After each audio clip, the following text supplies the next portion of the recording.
speech can be very challenging for all of us, whether we are starting on our first path or more experienced. And it's certainly something that I still struggle with. How to structure, how to organize, what elements do I need? But we have a real expert with us tonight, Carlos Gimeno, who will have so much to share about his personal knowledge, experience and expertise. Now, I've known Carlos since he first joined Oxford Speakers in 2009. So I have personally seen many of his speeches and observed how he's honed his speechcraft that he's now renowned for. Carlos achieved his DTM award a couple of years ago. And to give a bit of wider background, he has a degree in journalism, followed by 16 years in publishing, and he currently divides his life and coaching work between Valencia in Spain and Oxford. He's delivered hundreds of presentations and speeches, both in the UK and in every continent, except possibly Antarctica. That's right, Mary. He's also the author of a recently published book, Public Speaking, A Very Practical Introduction. And as you can see, it's pocket-sized. So please unmute yourselves and give a warm welcome to Carlos Gimeno. The floor is yours, Carlos. Thank you so much, Mary. And I wasn't sure whether any clapping online was going to happen, but I'm delighted to see that we keep the clapping even in the online meetings. I'm just delighted. Thank you so much. I'm going to share my screen with all of you so you can all see my slides. And I must warn you that I am a minimalist in almost all areas of my life. So if you're interested in the subject, in the topic, in the presentation, I recommend that you take a pencil or a pen and a notebook, or you type notes on your computer, because you will not see much on the screen. I'm delighted to be here with all of you today. I've been slightly detached from Toastmasters for a couple of years. I've been watching you from the distance, and I'm delighted to be back. So thank you for having me. As Mary said, my name is Carlos Gimeno, which, as you all know, is a very English name.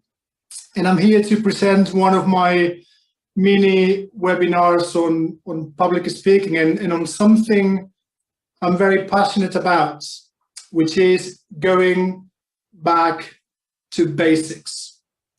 If you're interested in me, in my work, in what I say and what I do, you can visit my website, which you can see on the screen, cgpublicspeakingcoaching.com, where, amongst other things, you will find my blog on public speaking.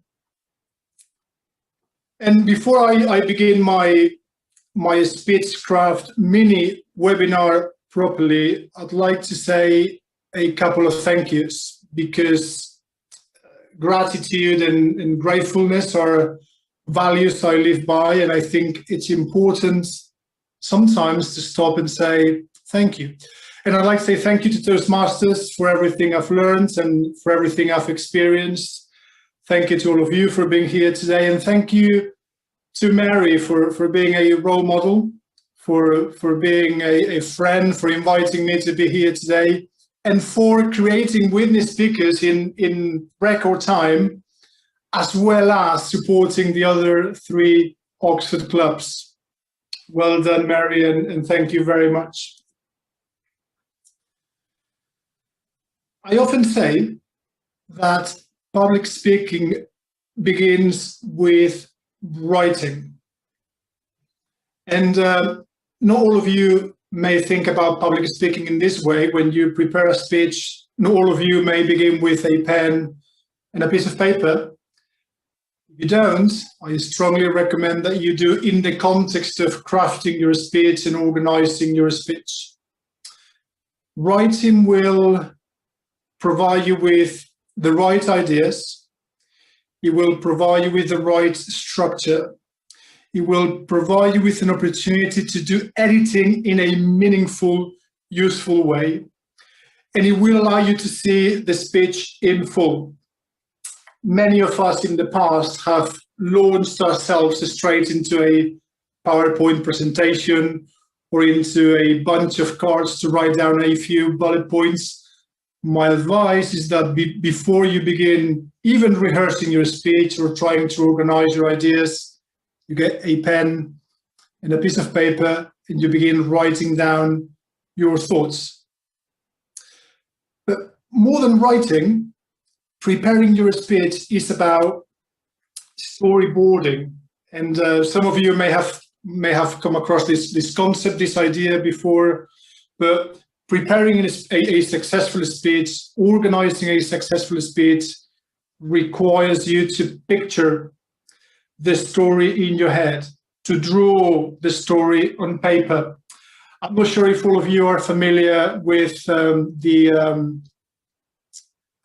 view function in PowerPoint. Some of you may already be, but storyboarding is the equivalent of taking a look at your presentation on the slide sort of view. You need that helicopter view of your speech before you start writing down the details, before you give any structure, any form to your speech.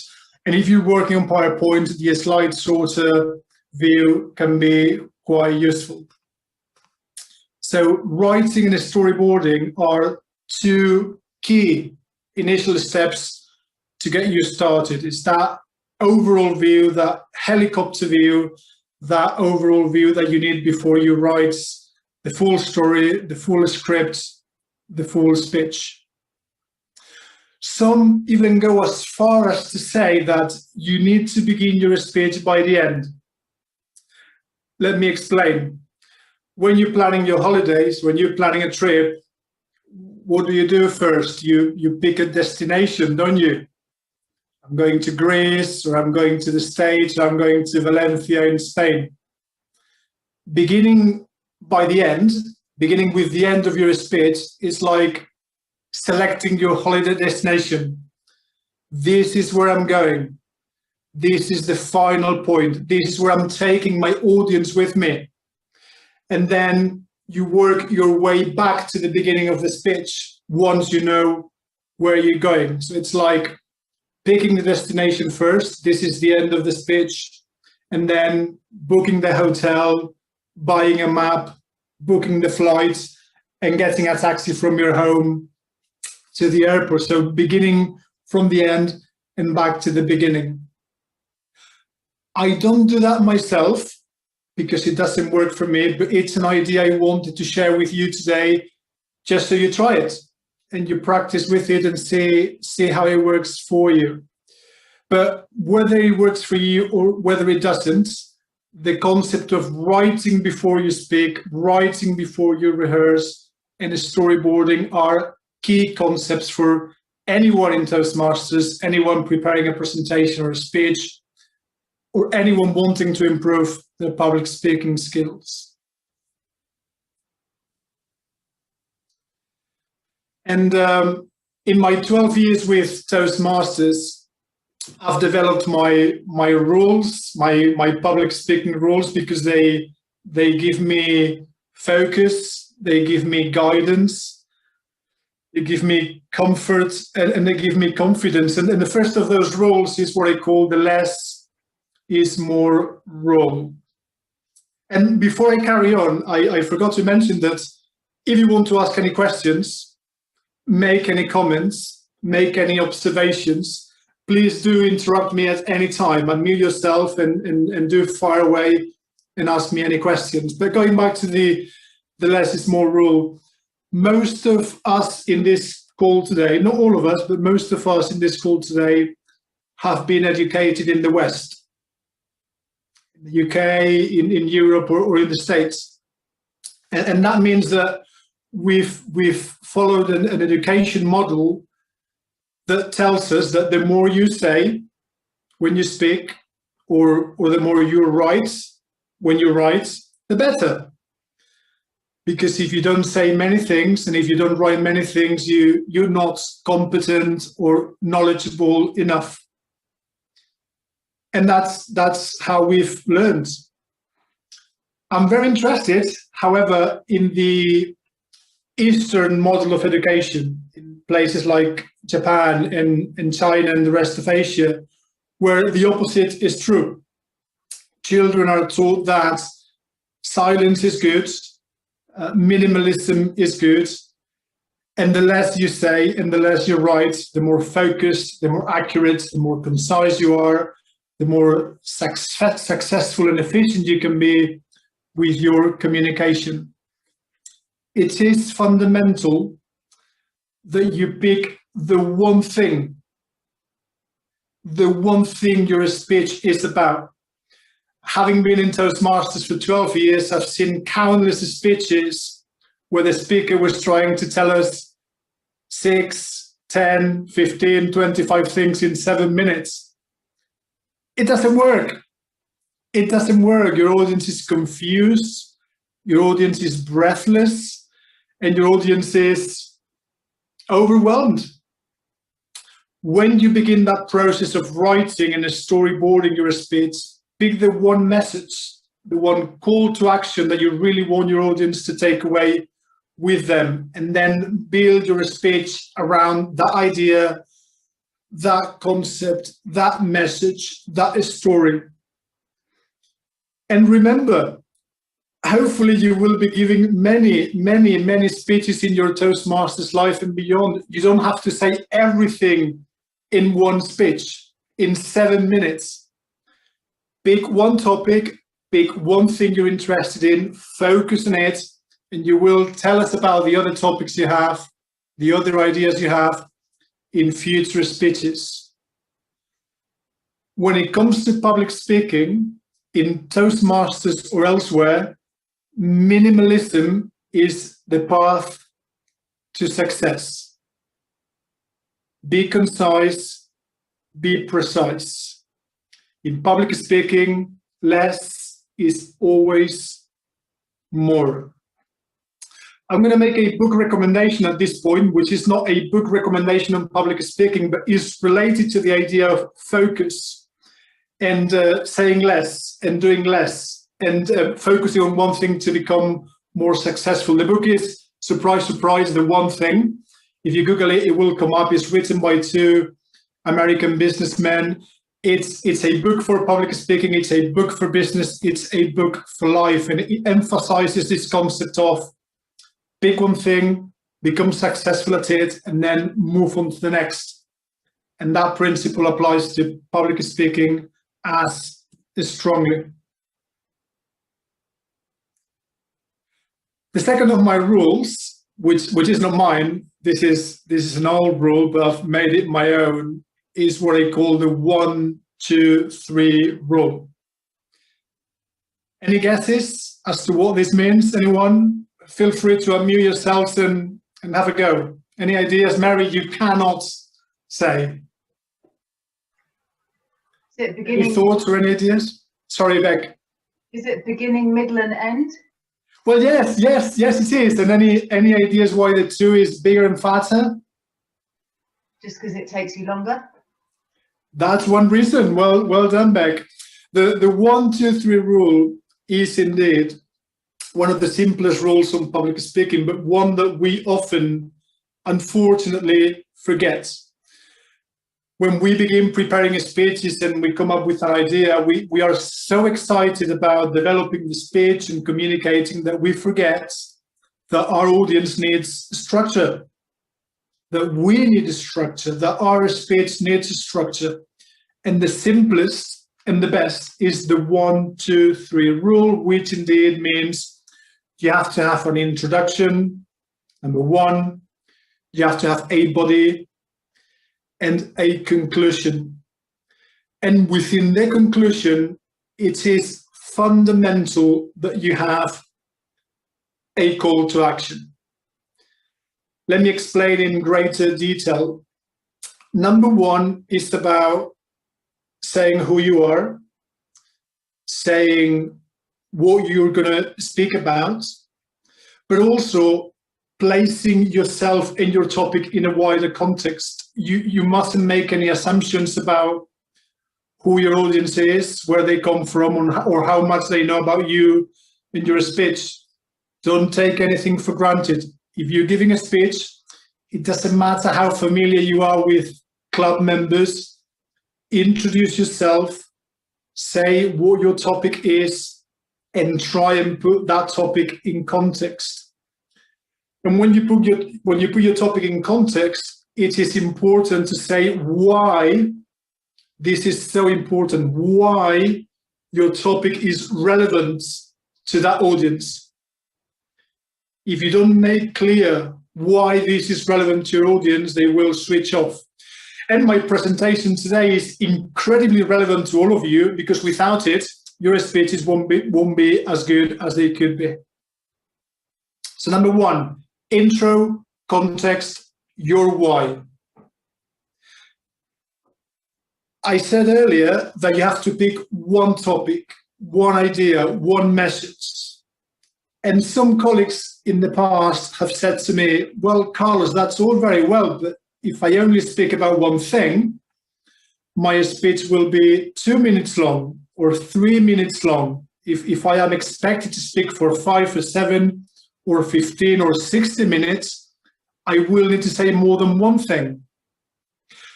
Well, yes and no. The body of the speech, which, as Beck indicated, is the longest, and it's the thickest, the deepest, the most complex, is your opportunity to bring in detail into your speech. So you still stay within the framework of your topic, your idea, your story. If you have more things to say about it, this is your opportunity to bring in that complexity, that density, that story.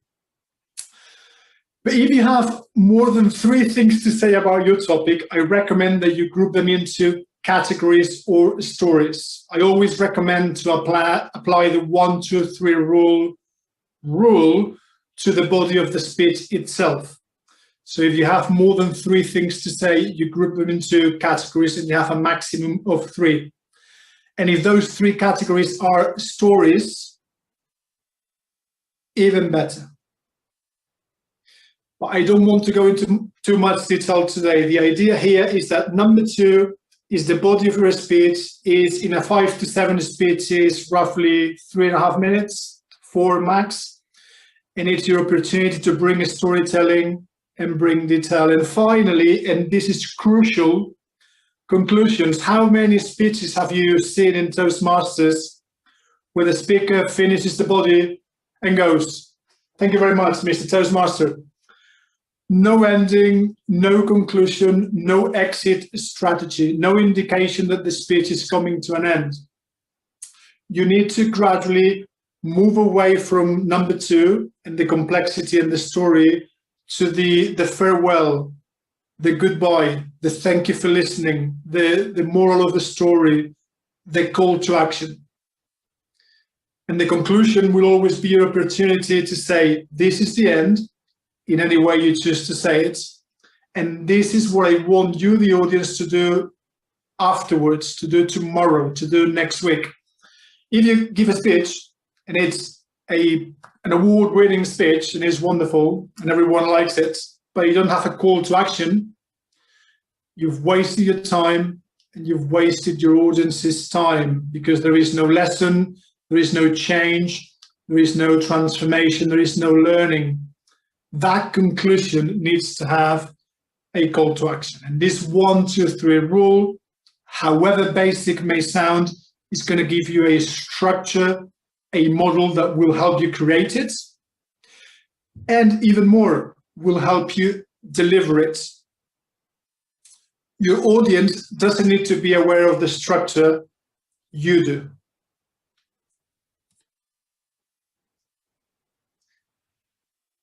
I've been obsessed for 12 years, and I still am obsessed with silence in public speaking. the ability to stop and breathe and give your audience time to breathe is key.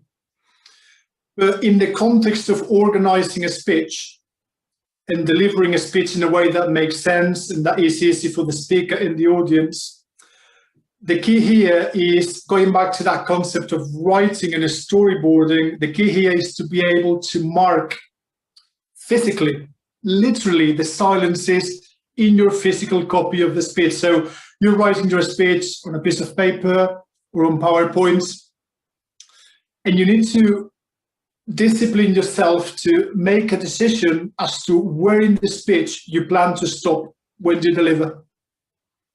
Am I going to make a pause? Am I going to bring in a silence after the introduction?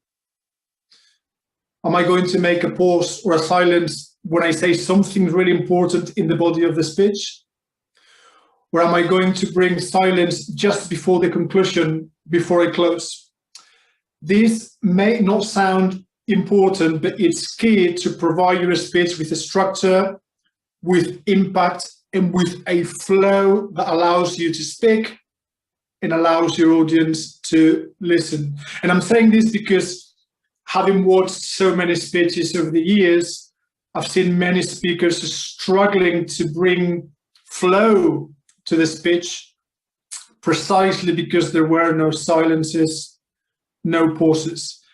And the way to master the art of pauses and silences in public speaking and being able to support your structure in the speech and your delivery in the speech with them is to mark them physically on your written copy. This is where I want to stop when I speak tomorrow. As you become more fluent and more proficient, this may no longer be required or needed, but I would say in your first couple of years at Toastmasters, perhaps it's worth going through this exercise, which again may sound basic and even unnecessary. It will make a big difference.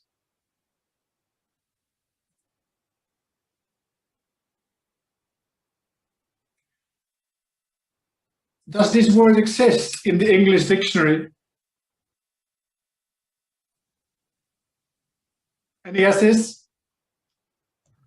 Probably not. Probably not. It doesn't. It doesn't. I've made it up. I made it up when I wrote my book last year. And I made it up because I felt that the word storytelling was and is being abused and it has lost all meaning for most of us. And because it's called to create a new word and to make up a new word and to be the inventor of a new word. Storyology is storytelling turned science, because there is a science behind telling a story and there is a structure to it and it requires practice and dedication.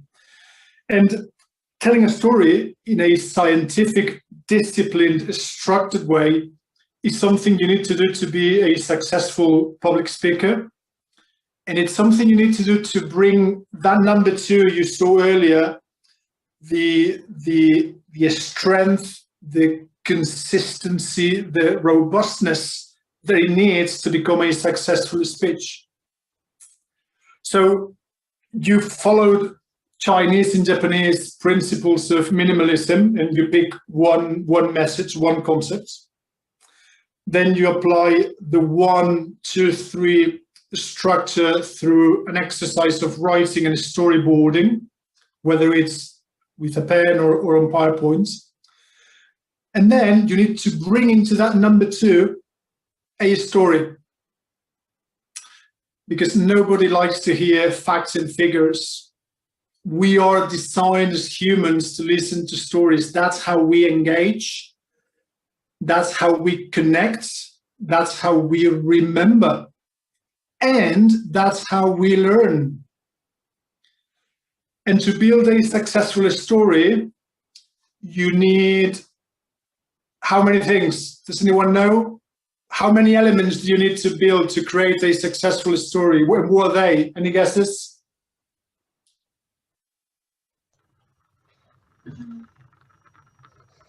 Characters?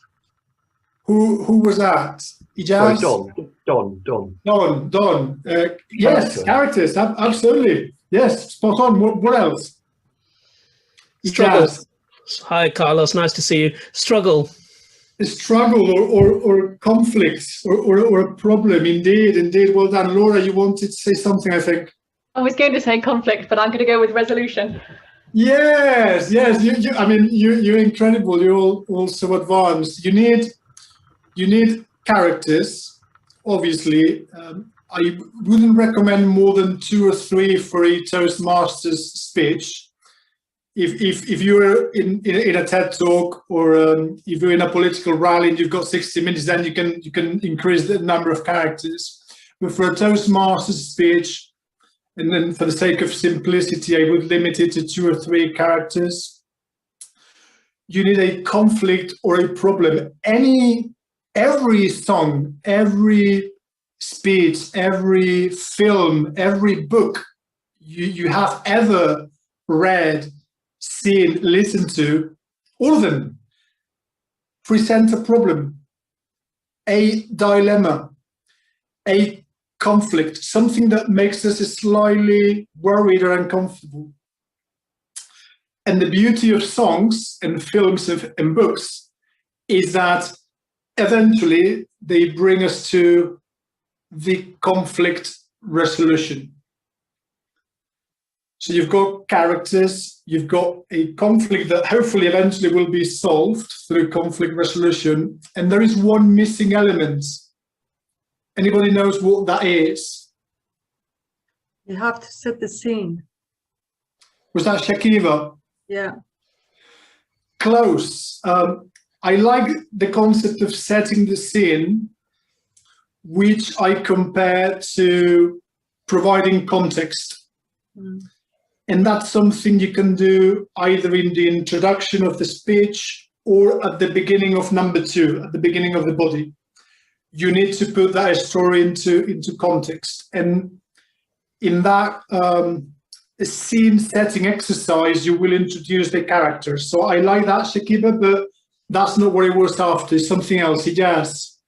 A journey, a quest.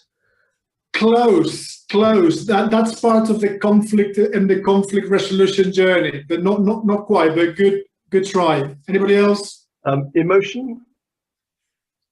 No, very good. I like emotion, and that's a big component of number 2. You need to bring in some drama, some feelings. We're humans, and your audience will relate to emotions. But one after here is dialogue, words, the things that characters tell each other. And this is a bit advanced for Toastmasters, although it happens, and I've seen many speeches doing this successfully. But when you tell a story and you introduce the characters and you move from conflict to conflict resolution, you need to tell your audience what the boy said to the girl, or what the good guy said to the bad guy. You need to hear those words to bring yourself into that scenario, into that scene, into that moment, whether it's now or 100 years ago or sometime into the future. So using the character's words will bring a personality to the story that will get your audience listening. Okay, so characters, conflict resolution, and dialogue. This takes practice. It's not always easy to bring dialogue into a 5 to 7 minute speech, but it's worth trying. And we'll touch later on topic selection. But I will say now that the most powerful stories that you can tell are your own. And I know not all of us feel comfortable talking about ourselves, but you are the best representation of your reality, of your message, of your truth, of your beliefs and your values. And telling your story, or many versions of it, is the best way to tell a story. And because it is your story, it's easy to remember. So you don't have to do as much practicing before you deliver. It's easier to remember your story than it is to remember somebody else's.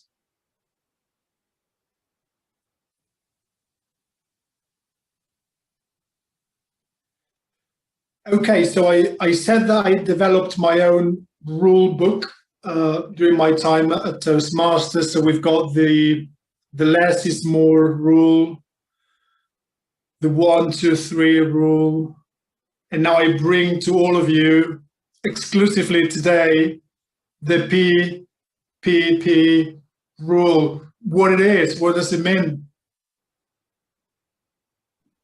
Practice, practice, practice. Suzanne. Carlos, how are you? I'm delighted to see you again. Thank you for joining us today. And yes, you're spot on. It's the play rule. It's the perseverance rule. It's the practice rule. And this is important in the context of giving a structure to your speech, because it is only when you practice that you see the mistakes, that you see the lack of flow, the lack of coherence, the lack of story, the lack of 1, 2, 3. When you see that you've got far too much stuff in your speech and you need to edit it, the common recommendation is that you verbalize your speech out loud on your own 5 times, a minimum of 5 times before you deliver. I know this sounds a bit extreme. Nobody has time to do the speech 5 times at home before you go to the club or before you go to work or before you do a TED talk or whatever. But it's by going through those 5 versions of the speech out loud that you will fine-tune the 1, 2, 3. You will fine-tune the less is more, and you will fine-tune the story you're telling. So practice is fundamental. You can have a good topic, a good structure, or that's what you think before you deliver, and you could have a good story. But if you don't practice it at least 5 times before you go on stage, it won't be as good as it could be from a structure point of view. That's the piece. That's the piece that will allow you to turn a good speech into a fantastic speech. And I've been chatting for a long time, and I'm getting increasingly excited because I like this stuff so much, and I'm beginning to hear some noises in the background. So I would really welcome a question or 2 or a comment at this point.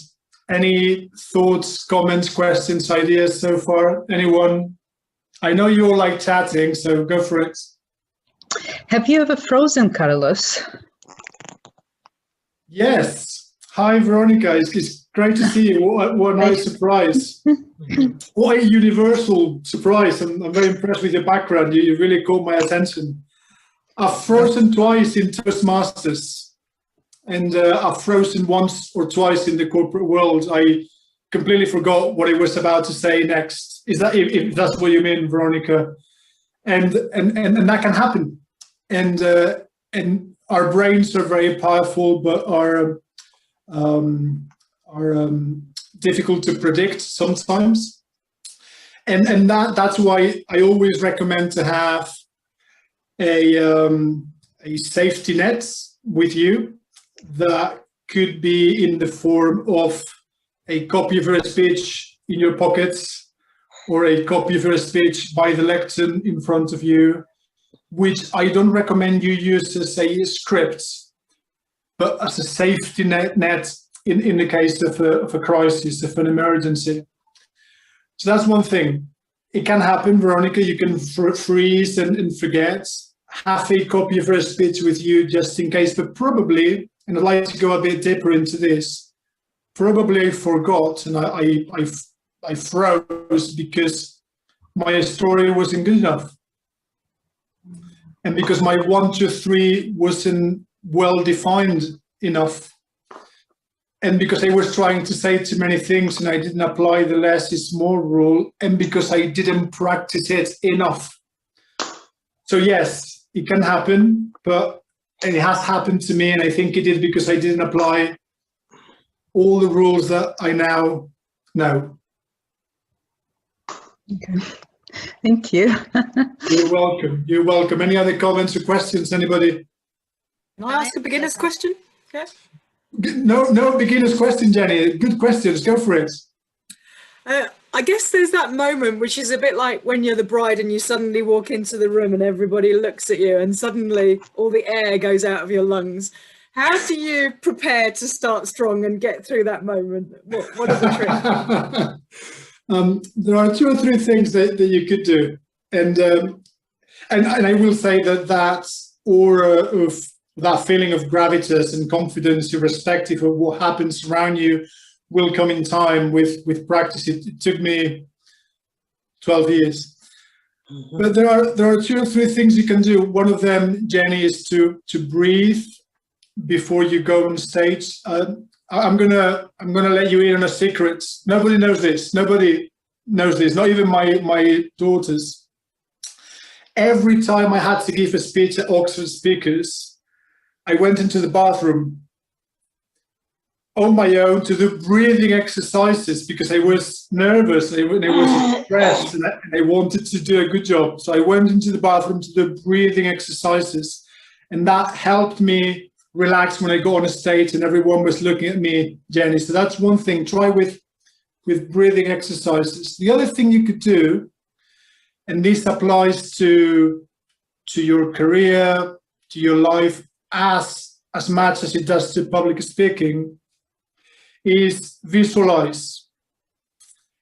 The day before, the morning before, the hour before you speak, see yourself on the stage in front of that crowd. Visualize yourself being watched by all those people and try and feel what you know you will feel when the time comes. It works, and it takes practice, but once it becomes a habit, you get on a stage, everything goes quiet, everyone is looking at you, you run out of oxygen, as you said, Jenny, but then you will keep your composure and you will kick off strongly because you've been there just a few hours ago in your head. Brilliant. Thank you so much. You're welcome. And can I add to that, Carlos? I would also say Please. visualize the applause that you're going to get when you've given your speech. So As that you well. can feel that as well. So that works for me. It does. It's public speaking is about feeling positive, feeling optimistic, sharing something you really believe in, something that is going to make your audience's life better, and you can see yourself being successful in that context and your audience thanking you for it. So a lot of positivity and optimism comes into play in this. Yes. Carlos, Thank you, Mary. Carlos, can I add something as well from my perspective, please? Please. When I first started speaking at Bardwell, and just in relation to your visualizing thing, I used to deliberately try and turn up much earlier as soon as somebody would let the people into the building, and actually stand in front of the room that I was going to speak in and visualize myself and just get used to the lectern or where the lectern could be and the position I'll be standing in. And I've done that in office, in corporate work as well, where if I've got a presentation, I've actually deliberately gone there earlier and I've been standing on a stage or wherever I'm supposed to stand on the day, and just visualize and look around and think, okay, here's how it's going to look and feel when I'm actually standing here on the day. Fantastic. I love it, Ijaz. When those of you who are parents will know that when you have your first baby, you're in chaos. You want to die. You don't know what you're doing because it's the first time, right? But when you have the second one, you already know what you're doing. You're in control. You've done this before and you know what you're doing. So this is the same. Once you've been on the stage once and you know how it feels, it's not as scary when you jump on it later on that day. Right, thank you, Carlos. I think on that happy note, which I completely relate to, I'm going to say thank you so much for that amazingly informative presentation. You're welcome. I've learnt a huge amount tonight, and I can't wait to put it into practice. It's also reminded me of so much too. In particular, the less is more, and how absolutely amazed I was at how little you need for a 5 to 7 minute speech, and that it's more difficult to cut it, and what am I going to cut out, rather than how on earth can I fill 5 to 7 minutes. So that is a great skill, I think, knowing where to cut, where to pause, so that you've got time for that. So that was great. So thank you very much indeed, Carlos. So can I ask for a big round of applause, please, for Carlos for that, which was great. And so before we move on to the next part of the evening, I'd like to just mention again Carlos's book, which is really, really useful. It is Public Speaking, a very practical introduction, and it's you can put it in your back pocket, so it's got everything you need but very succinct. It's not one of these great tomes that's going to take you months to get through, so very, very useful. So Carlos, if you want to put the details in the chat of where the title and where people can access your book, then I'm sure they would be delighted to do that. I will do. Thank you. Great. So thank you very much indeed. So if everybody